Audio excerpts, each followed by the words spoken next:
Thank you, everybody. I'm really glad to be here. This is my first time at Build Stuff, and I'm really excited. You know, I've never been to your town. I've never been to your country. I'm from San Diego, California, in America, so I came a really long freaking way to get here. But I'm here, and I'm really excited. And I'm really excited about. I love this stage. I don't know about you guys. Well, you're not up here, but I am. And it's freaking awesome. All right. Hey, all we need is some smoke machines now, Dylan. All right. I'm David McCarter. I'm a Microsoft MVP, enterprise architect, consultant, patent inventor, blah, blah, blah. There's all my handles. There's how you can contact me. I didn't realize this was a 45-minute talk until a couple of days before I came here, so I've cut out some slides. I cut out all the questions, where I was going to pause so you guys can ask questions. So please get me after this. I'll be happy to talk until you're tired of listening to me. All right, so this talk is based off my book, David McCarter, App and Code Performance for Microsoft.NET. I hope you'll get a copy someday. I also have two other books out, Surviving the Technical Interview, which I use whenever I'm interviewing, and also Coding Standards, if you're into that, which you should be. All right, and because this is all about me, I'm going to give away 2 copies of my book today, and the way you win is to take an awesome picture of me and post it on Twitter with a good comment, all right? And whatever picture I like the best will win, okay? Just remember, I'm an award-winning photographer, okay? So there's the standard. All right, so here's what we're going to talk about today. We might bleed into lunch a little bit because of I didn't know this was a 45-minute talk. So we're going to do opening act, basically why we're here. General tips we can do really quick without really too much destruction to your code. And then strings, collections, source generators, and out of here in lunchtime, okay? Opening act. I did photography for her once.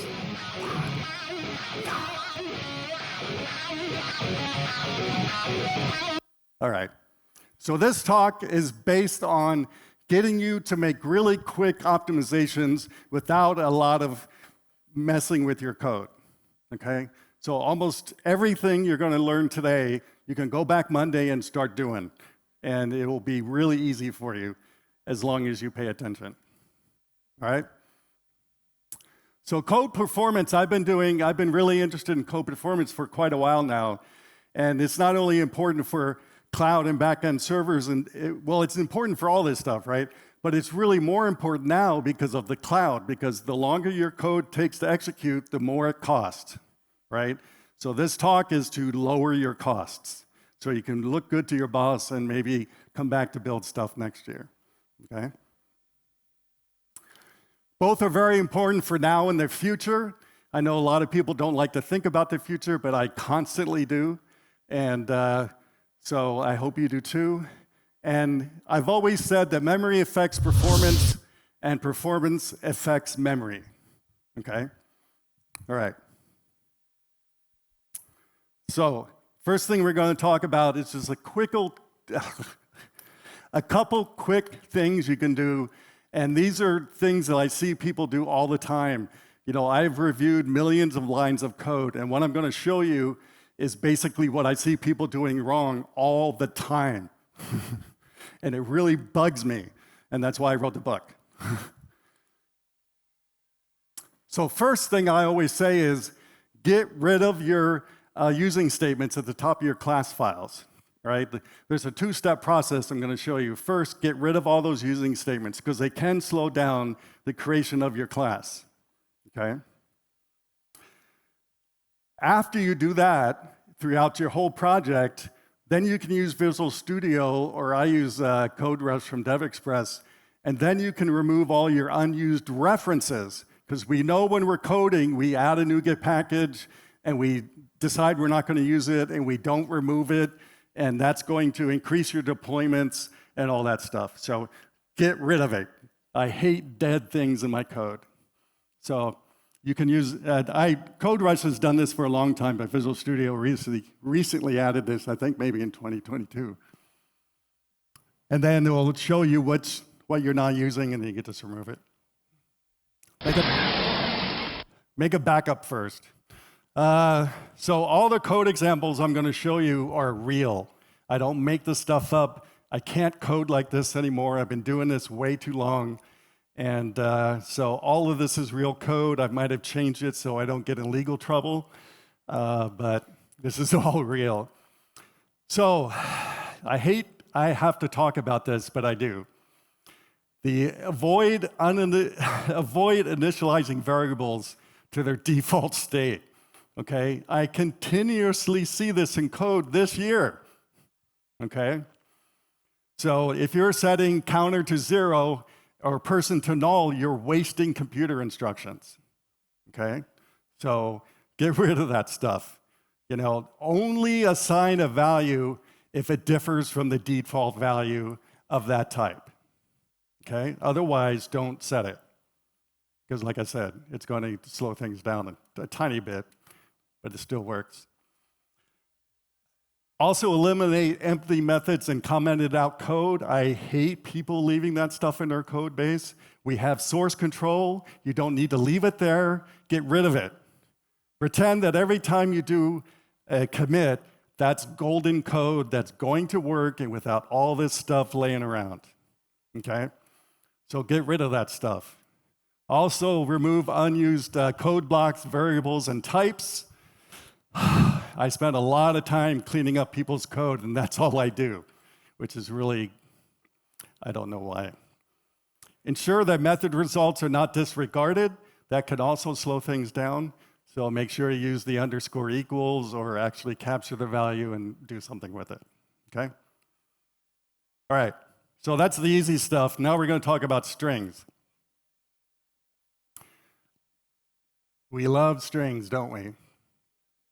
So I still see developers doing this. Email address equals quote, quote, okay? Cut it out.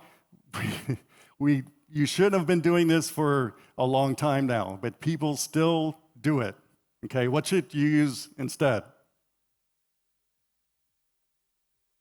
Huh? String.Empty is null or empty, right? So make sure you do is null or empty or is null or white space, okay? The other thing I wanted to point out before I show you some of the charts, is that something happened with the latest preview of .NET, and some things got messed around a little bit, and I'll point those out to you, okay? Because .NET 8 was released, C# 12 was all released yesterday. I haven't had time to rerun my benchmark test because they take like 3 days to run, okay? So this is not enough time. You can also do that if you want to check strings that way. There's lots of different ways now. But right now, this is the weirdness I was just telling you about. Right now, null and empty and string.empty is a tiny bit faster. Okay? And the reason I still pointed out is null or empty is because I'm sure when I get home and do the final benchmark tests, null or empty will be at top again. Okay? Something happened with the latest preview. I'm not really sure what. But some things really kind of got, like I said, messed around. All right, many string comparisons look like this. I see this in the code all the time where people have a lowercase string and then they have a proper case string and do to lower, okay, to compare the strings, okay? Don't do that. I'll tell you why. The reason is that doesn't work with globalization and localization, okay? And if you come to my workshop on Friday, we're going to be talking a lot about this, okay? So for globalization and localization, which I'm sure all of your apps are going to be changed to some other language in the future, always use to upper variant for most cases, okay? because that takes globalization into account. ToLower does not. Okay? So use one of those, and you can see the speed difference here. ToUpper and variance a little bit slower than ToUpper and ToLower, but like I said, sometimes you have to make trade-offs for things like globalization, okay? Because I guarantee you, if you don't do this now, it's going to cost a lot to fix later, okay? And I'll be talking a lot about that in my workshop on Friday, so I hope you all come. Okay, who uses a string builder, concatenate strings, put strings together? Really? Only a few?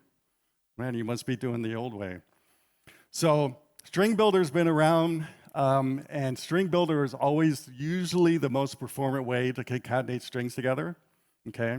You should not be using plus plus or equals equals or whatever it is, because you can see here how slow using plus or plus equals is compared to join or concat, okay? And join and concat actually uses the string builder underneath the covers, okay? So don't ever do those last two things, okay? People still do it. Please don't do it. It will kill your performance, as you can see. It's a huge difference. Oh, wait, did I do it wrong again? Nope, sorry.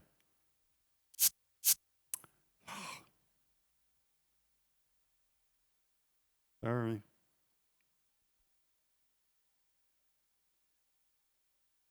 Okay, so use concat or joined, or if you use string builder, you can see using string builder with append is 23 times faster than using plus equals, okay?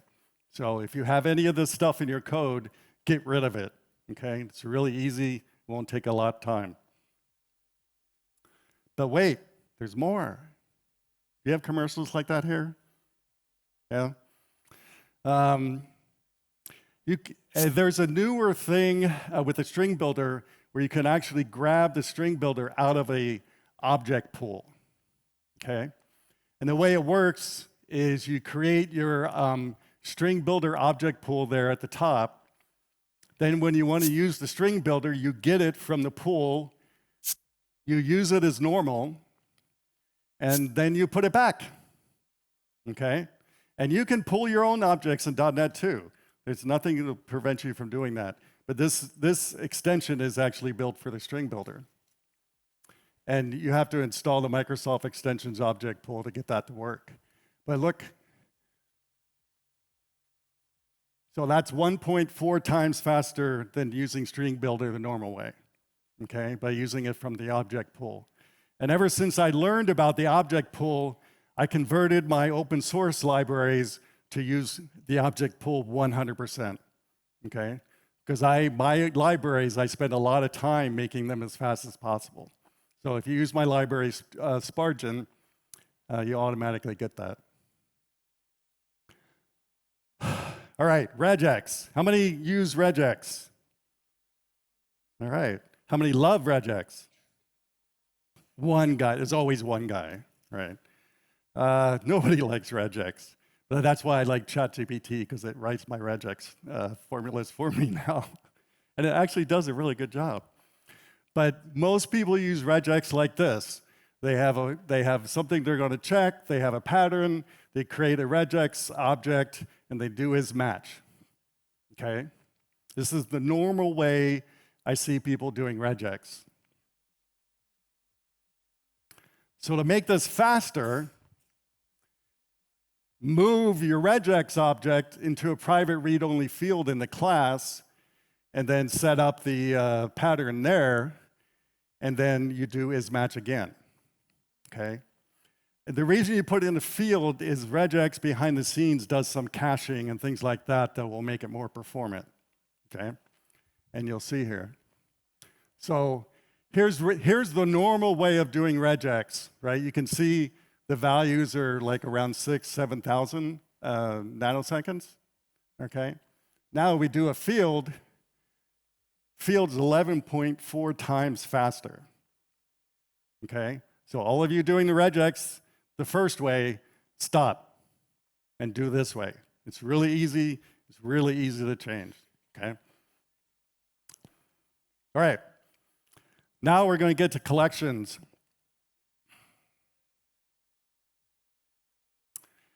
Because we use the collections a lot in programming, don't we?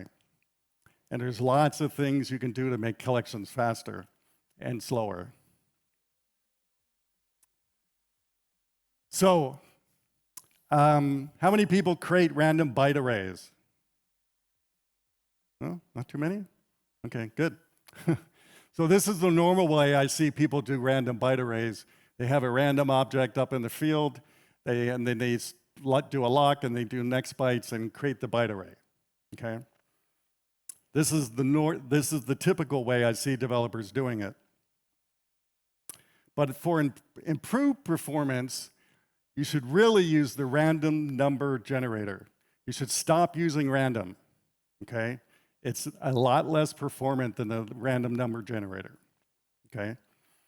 So it basically works pretty much the same way. You create a random number generator, .create, and get bytes, and that's it.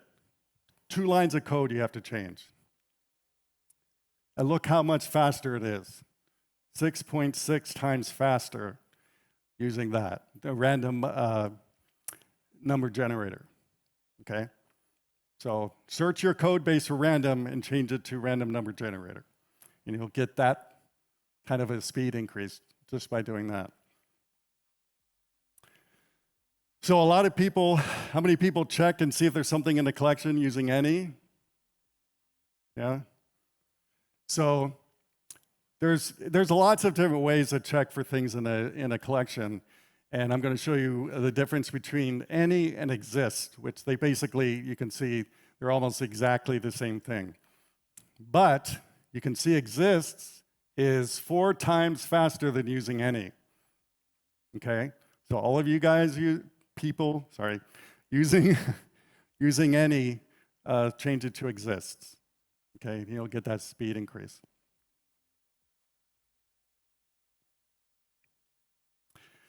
So the 4 main methods of looping through a collection is, of course, ForEach, DoWhile, and then the most common thing I see is for. Okay? There's a lot of big differences I'll be talking a little bit about in this section about using these kinds of ways of looping through a collection. So you can see here, ForEach.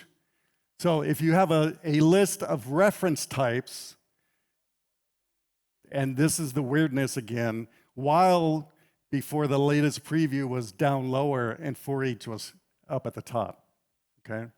So if you're looping through a collection of a list of reference types, you should use ForEach, not for, okay?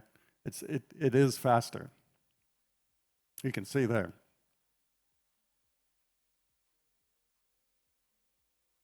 But wait, there's more. So how can you speed that up even more? You can by doing a ForEach with a collection marshal as span. Okay? If you just change your ForEach statement to do that, right, and then update person or whatever is going on in that code, you can see a little bit faster, 1.05 times faster, but it is still faster, okay? So again, a very easy change you can make to make your collection, looping through your collections a little bit faster. So the one thing I want to caution you on is variability in collection performance is based on the collection type and the object type in the collection, okay? All the different collection types work differently, and all the different object types like reference type, records, things like that, also are different performance, okay? So my book, those of you who win a copy or buy one later, it's all explained in the book. Exactly what you should be using for different types of collections in .NET based on different object types. Okay, I can't really go through it all in this session, but it is in the book. To give you an example, you can see here record type actually is faster than ref type, and value type is the slowest at 41 times slower. Okay? Talk to me afterwards, I'll explain why this happens. But this is the way it is. Okay? And through all the years I've been doing benchmark tests on .NET, it's always been like that. I'm not really sure why record type is faster. I'll have to ask Mads Torkensen, one of my friends, why, but it is slightly faster. And I love the record type. How many people use the record type? Yeah, I thought that was one of the best inventions in whatever version that came out with. I really do like it. Helps you create immutable types, which the keynote speaker was talking about. So many developers commonly use count to validate the presence of items in a collection. So you can use count, long count, try get non-enumerated count, really big long method name. And we already talked about any and exists, right? So when you have a list of reference types, you can see count is the fastest, try get non-enumerated is 592 times slower, and long count, just don't use long count. It's never been performant. I don't know why it's there. I've never been able to get, it's always been bad performance, okay? So use count. Now, when you're dealing with arrays, you don't use count. You use length, okay? And you'll see why. Length, count is 35 times slower when you're using an array, okay? So don't use count, don't use the other ways of, don't use long length or long count, use length. Okay, that's the most performant way of checking for items in an array.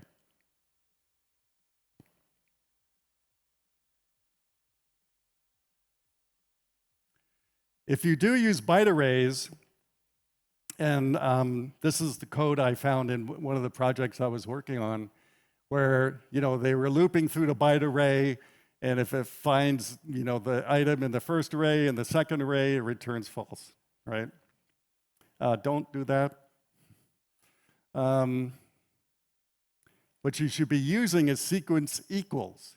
So you say the first array dot sequence equals, give it the second array, and watch this. 1,673 times faster. That's a huge freaking difference. So don't loop if you can help it.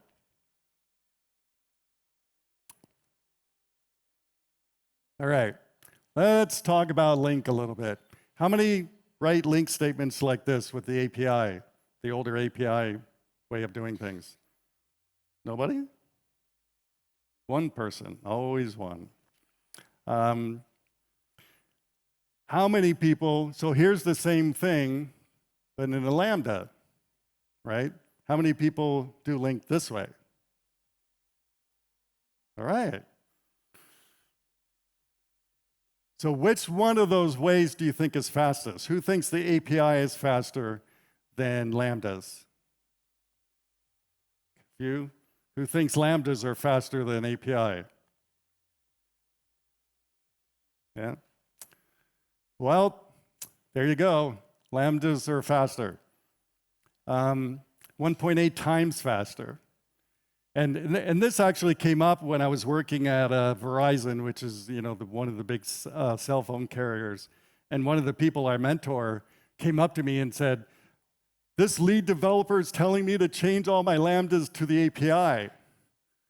Should I do that, Dave?" And I go, "Give me the evening, I'll get back to you." So I went home, I wrote a benchmark test against it, and I went back to Verizon the next day and said, "Tell this lead guy he doesn't know what he's talking about." because lambdas are faster, okay? I haven't used the API in like forever.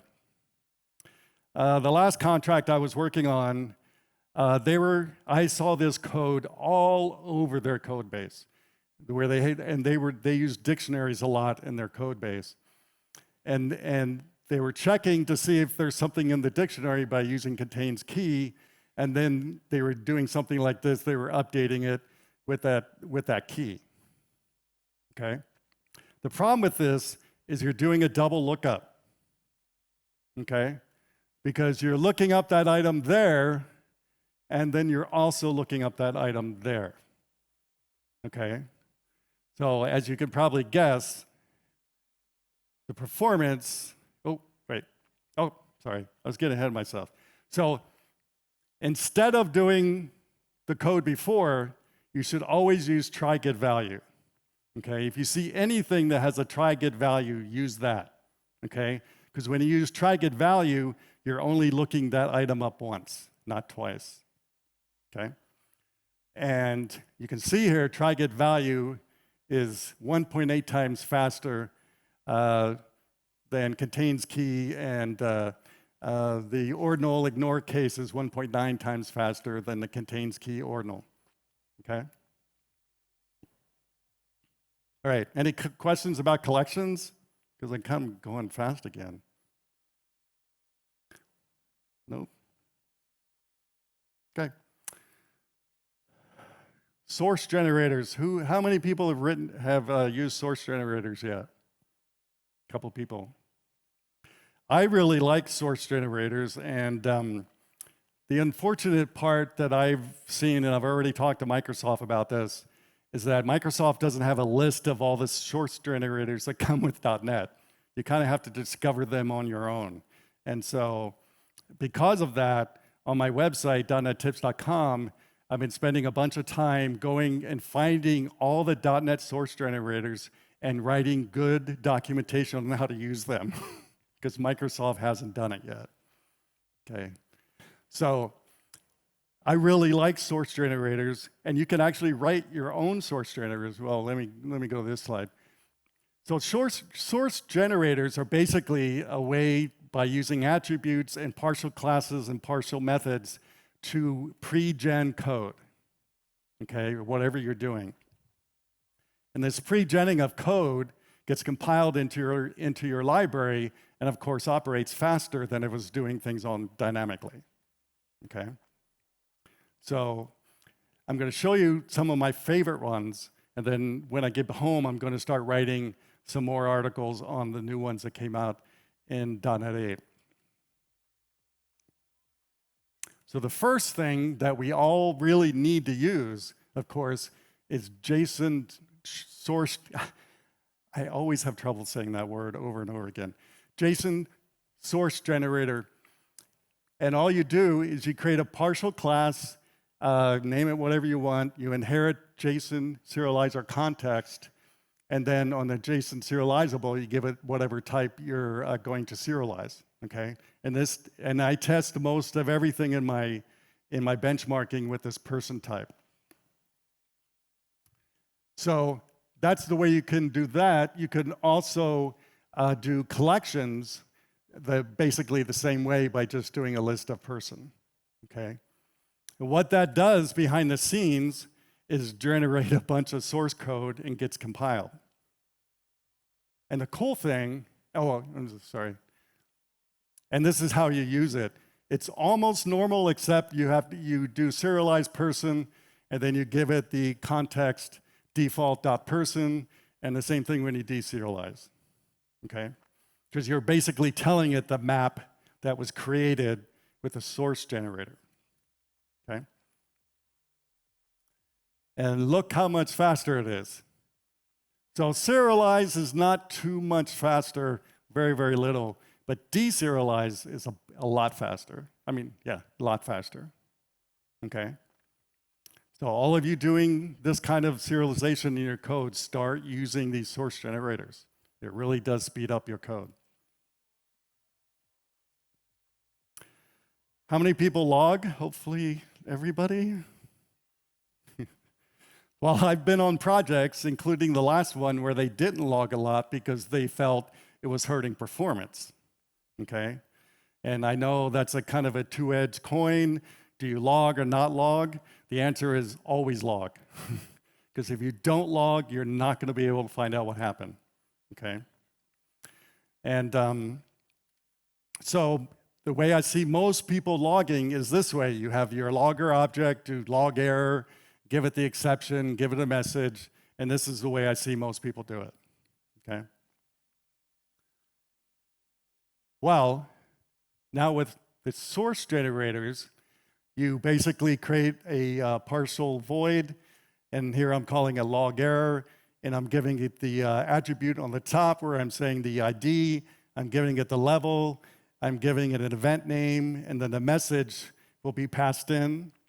And then to log it, easy logger is actually a type in my open source library. So I do easylogger.logError, give it the logger, give it the message, I'm all done, okay? So it's almost the same, right? All you have to do is create that partial void and do the attribute at the top, okay? And of course, you can have as many of these in your code as you want. And look how much freaking faster that is, right?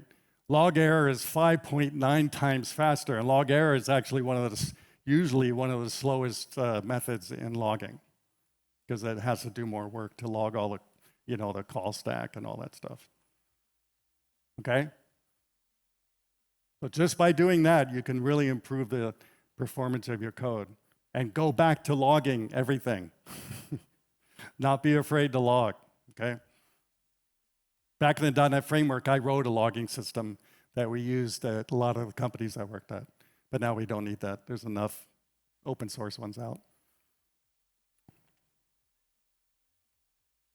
Okay, remember I was telling you earlier about Regex? Okay, and I showed you two different ways, the normal way and using a field. Well, now I'm going to show you a third way, using source generators, okay?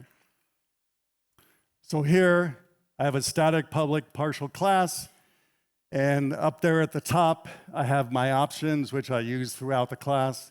And then for this contains word, there's the pattern for the regex, and all I do is use the generated regex attribute with the pattern and the options. And I just have a method called contains word regex, okay? And this actually generates a lot of code. It's pretty impressive. It's actually really good code from what I've seen so far. Look how much faster it is.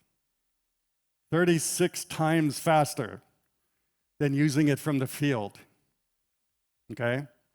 So if you're using regex, forget the other two examples I showed you and use this one, okay? Because this is the fastest you're going to be able to run a regex right now, okay? Until Stephen Toad comes up with something better, okay?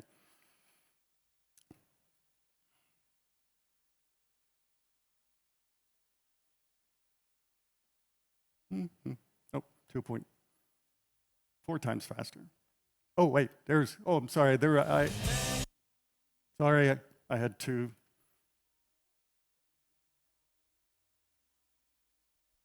Yeah, so replace spaces. Yeah, so contains word is 36 times faster, and replace spaces is 2.4 times faster, okay? By just using a source generator. So, and like I said, the cool thing is you can actually write your own source generators, okay? The last time I've looked at them, they're kind of difficult. Hopefully they've gotten a little easier in .NET 8. I'll check when I get home, but you can write your own. All right, we're almost done. Woohoo!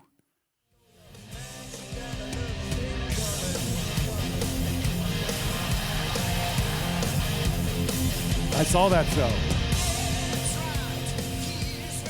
All right.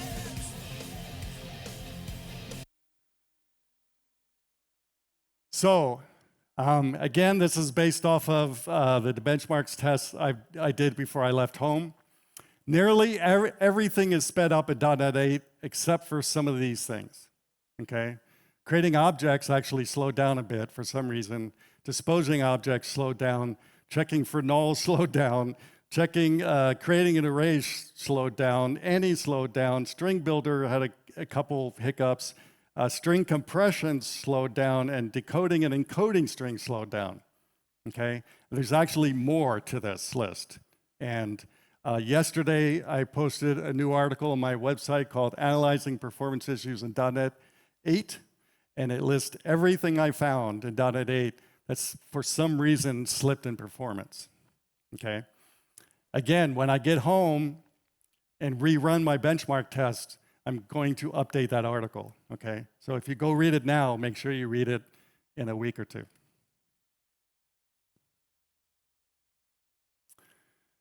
So I have an editor config file out there, which is the biggest editor config file in existence, because I've spent many, many, many hours trying to find all the settings you can do in your editor config file, because Visual Studio doesn't do it. I don't know why. I've talked to them about this, but they still haven't really listened to me too much. So I really, really hope that you go check out my editor config file. You can get it to that link there. And if you grab the entire file, you're going to be coding like I do, okay? And one of the things I do in this file is that the things that I see people doing wrong all the time, I set to errors, okay? Because I'm tired of seeing this stuff in code, all right? So what I wanted to highlight here is there's an entire section on performance. So if you don't want to use my editor config file, I won't be sad or anything like that, but at least use the settings for performance. Okay, and then check out the rest of the file. I update the file, every quarter when I update my NuGet packages in my open source project. Okay, every quarter I do a major update to all this stuff, which I just did before I came here. All right? So I've said a lot of stuff in this talk, and when you go back to work and start doing some of this stuff, it will be different, okay?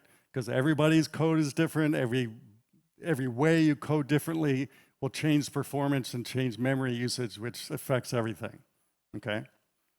So you can listen to me, you can listen to what's in my book, but until you benchmark your own code, you're never going to know for sure, okay? And I use, like a lot of other people, use benchmark.net. Microsoft uses benchmark.net, okay? And because I've been using benchmark.net for as long as my performance book has been around, I also created an open source package to make using benchmark.net easier. So you can go check it out on my website, okay? You basically, if you use my benchmark library, that's exactly what I use in all my benchmark tests. So you'll be benchmarking just like I do, okay? Just be aware that some of these tests can take a really long time. Like I said, for me to test my entire suite of thousands of benchmarks I've written for the .NET framework alone takes close to 3 days to run, okay? So I have to run it on the weekend usually because I can't use my computer the entire time. All right. So the last word I want to leave you with is please, please don't let your code get sucked into a black hole. Wasn't he talking about black holes, or somebody was earlier today? Black, white holes. So